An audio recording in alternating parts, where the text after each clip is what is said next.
I'm going to start with you here, Caitlin. You said you might be aggressive on the trade market once this opened up. Is there any player that you're looking to get to? And remember, it has to be apples to apples trade here. Starter for starter, reserve for reserve. The good news is you can't go wrong with this type of talent. Anyone looking to make a deal here? To be completely honest, I love my team. I think they're great. I don't have any intentions of really trading any of them. I don't know if this is in the rules. I don't really care. But I think we've already discussed we are going to trade coaches. Bee's going to take her coach, Sandy Brondello. Let's get it. It's going to be amazing. Sorry, WNBA, if that's not in the rule. Sorry, ESPN, if that's not in the rules, but we just made it a rule. So, Sandy Brondello, come on over. Let's get to it. You can coach Sabrina. So, therefore, maybe Stewie wants to come on over to my team. Let me know. Bea, you want to give me Stewie? We have breaking news here. I don't know that I've heard of a coach being traded in the All-Star game. This is something you're agreeing to, Fee. There's no terms to this deal. I agree with Cheryl, I agree with the trade. I love Cheryl, she's my coach here. And you know what, that's just gonna be worse for Team Clark because now we got more chemistry on our side, we got more synergy, we know what we expect from each other, so that was a bad move on your part, Caitlin, we're taking you down. What you just witnessed was the exact moment the 2025 WNBA All-Star Draft completely flipped on its head.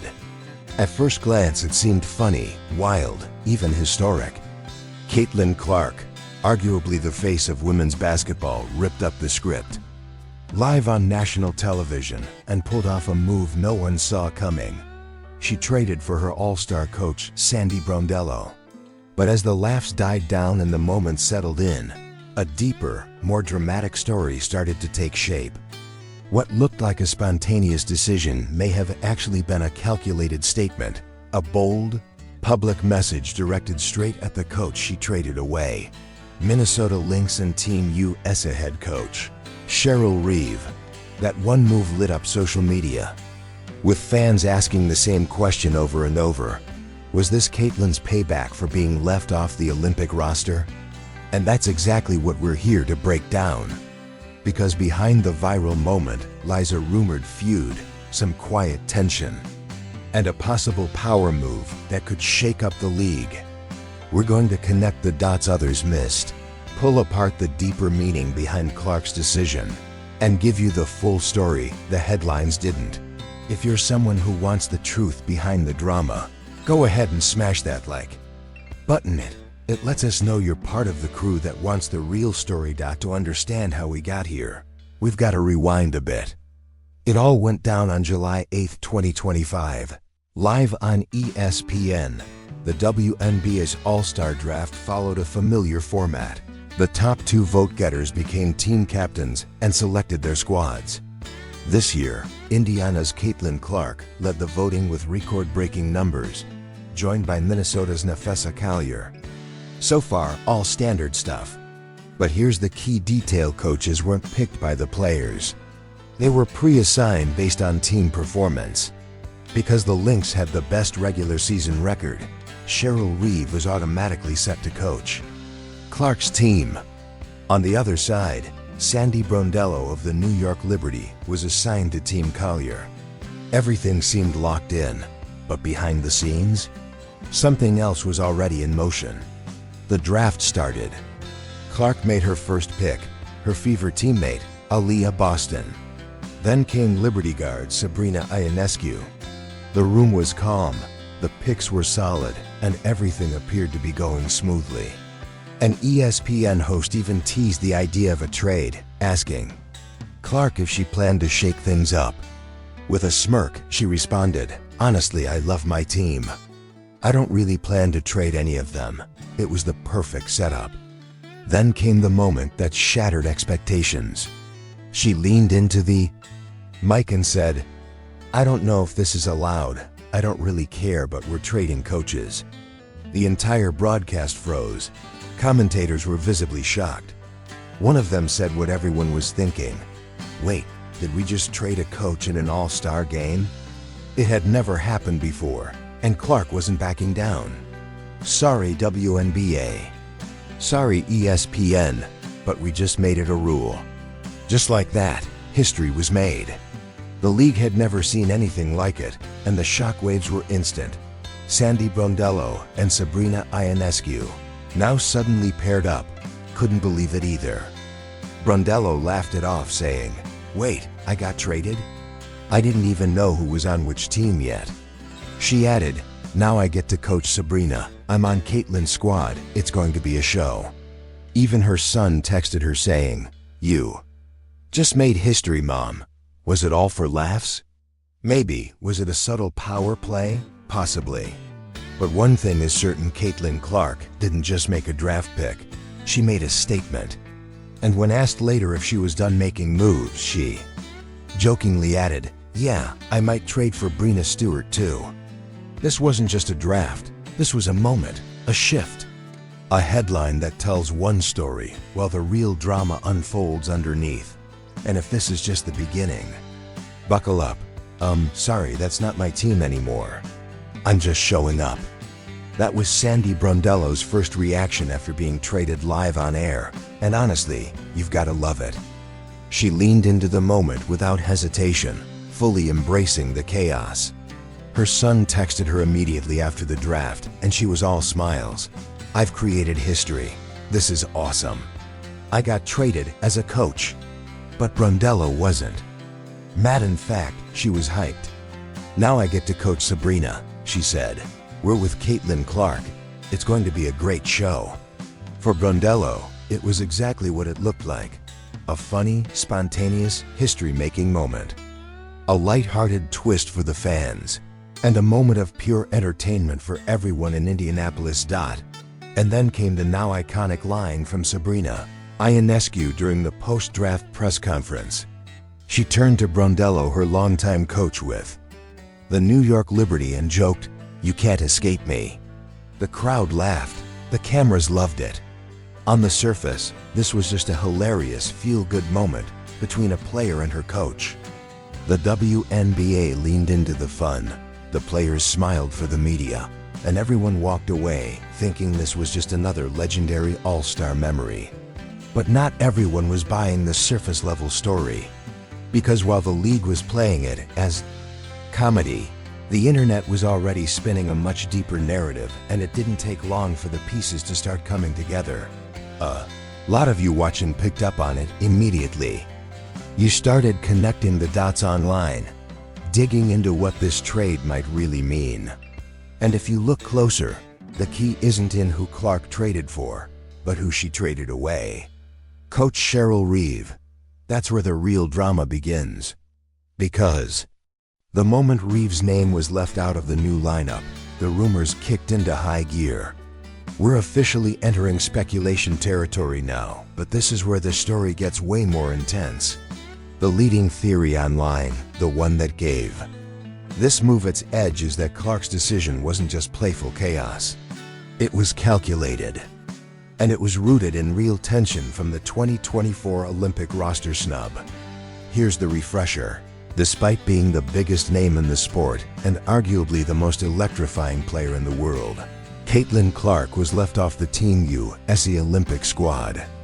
Heading to Paris, fans were outraged. The decision made national headlines and was debated endlessly.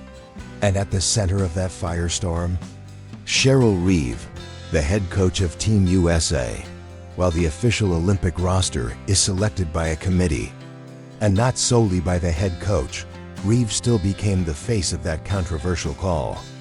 And our deep research into the fan response shows one clear pattern. As soon as the All-Star coach trade happened, fans started pointing fingers. The internet lit up with comments accusing Clark of being petty or sending a message, while others straight up praised her for having the guts to flip the script on the national stage. To be fair, again, Reeve didn't make that Olympic decision alone. It's a group process. But in sports, perception is reality, and in the eyes of many fans, Clark's move looked like cold, calculated revenge. She didn't just trade her coach. She sent a public message, and she did it on ESPN in front of the entire league. When she leaned into the mic and said, "I don't know if this is in the rules. I don't really care." It felt like rebellion. It felt like taking control, Fans called it a boss move. They celebrated her for using her platform unapologetically. To them, this wasn't just an all-star moment, it was the ultimate clapback. So now we have to ask, was this truly a coincidence? Or was it a deliberate shot at Cheryl Reeve? Let me know what you think in the comments, because this debate is far from over. But don't forget, there's another major player in this story, Napheesa Collier, the captain of the opposing all-star team. And her response to the trade added a whole new layer to the drama. When Caitlyn announced the coach swap live, the ESPN host turned to Collier for her take. And she didn't hesitate. Not only did she agree to the move, she instantly flipped it into a win for her own team. With a smirk, she said, "I agree with Cheryl. I love the trade. I love Cheryl." That one line? It changed the energy in the room. Suddenly, this wasn't just chaos, it was strategy. And Collier was ready to play. "She's my coach now, and honestly, that's just bad news for Team Clark," Napheesa Collier said with a smirk. "We've got chemistry. We've got synergy. We know what to expect from each other, so yeah, bad move, Caitlyn. We're coming for you." With that one moment, Collier flipped the entire narrative. While Caitlyn Clark's coach trade felt personal, emotional, even rebellious, Collier countered it with pure strategic finesse. It was psychological gamesmanship at its finest. She didn't challenge the drama, she reframed it. Her message was clear. While Clark was busy settling scores, Collier was focused on winning. By accepting Cheryl Reeve, her coach from the Minnesota Lynx, Collier immediately gained a tactical edge. The existing familiarity, the built-in trust, the shared game language, all of it gave her side a real advantage. Some analysts even pointed out that in a high-speed, high-skill setting like the All-Star game, that coach-player synergy could make a serious difference. Collier is betting big on that continuity and cohesion to overpower the chaos of Team Clark's newly assembled alliance, which, let's be real, might carry more drama than discipline. But here's where it gets even more intense. This coach swap wasn't just a fun twist, it accidentally reignited one of the most heated coaching rivalries in recent memory. That's right. Cheryl Reeve and Sandy Brondello weren't just random picks. They were the two masterminds behind the 2024 WNBA Finals and epic 5-game series between the Minnesota Lynx and the New York Liberty, a tactical slugfest that went down to the wire. Brondello's Liberty came out on top, claiming the franchise's first ever championship. And now, less than a year later, these same two coaches are back facing off again. Only this time on the sidelines of what was supposed to be a friendly All-Star game. So let's recap what's now at play. A rumored feud between Clark and Reeve, Collier's chemistry-based checkmate, and a finals coaching rematch with serious heat behind it. What started as a lighthearted all-star exhibition just turned into a narrative goldmine. But beyond all the hype and headlines, this moment might mean even more for the future of the WNBA. Because when Caitlyn Clark said, "We just made it a rule," she wasn't just talking about trades. She was showing everyone exactly how much power a superstar player can now hold in this league. Social media was quick to celebrate her. Fans loved the unapologetic move. They saw it as fearless, disruptive, and refreshingly real. And the league? They didn't block it. ESPN didn't push back. In fact, they leaned into the entertainment value. And just like that, a new precedent was born, one where personality, agency, and influence might start to carry as much weight as points per game. It opens the door to a future where players feel emboldened to shake up formats, challenge the system, and rewrite how the game is played, not just on the court, but behind the scenes. So now I want to hear from you. What's your final verdict? Was Caitlyn Clark's coach trade a genius power move, a petty shot at Reeve, or just some brilliant TV? Drop your theory in the comments. And if you're the kind of person who believes the real story never ends at the final buzzer, make sure to subscribe, hit that notification bell, and stay locked in for what's coming next. And hey, if you know another narrative analyst who'd love this kind of breakdown, share the video. Let's keep the conversation alive.